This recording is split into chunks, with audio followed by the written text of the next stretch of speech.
Счет fakturani demak qo'shimchasini tushundinglar, qachon qo'yamiz? Qachonki tovar qaytarilgan bo'lsa, qachonki chegirma berilgan bo'lsa, tovar возврат qilingan sanada beramiz va tovar qaytarilgan sanada beramiz.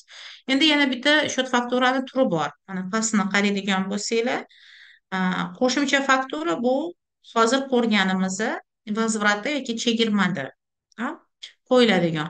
Endi yana bittasi bor, demak tuzatuvchi счет faktura bor. Tuzatuvchi счет faktura qachon qo'yiladiki, qachonki qachonki чисто xato, texnik xato qilganinglarda.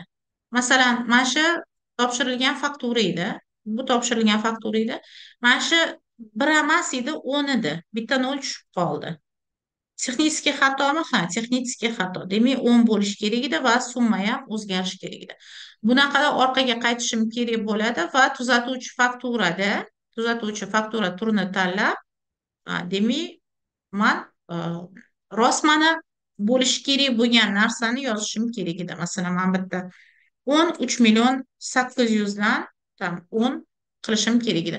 Va o'shanda 38 million menda faktura bo'lishi kerak edi. Mana shu demak menda tuzatuvchi bo'ladi. Bu счет fakturam annullироваться qiladi va отчетim o'shanda to'g'ri shakllanadi.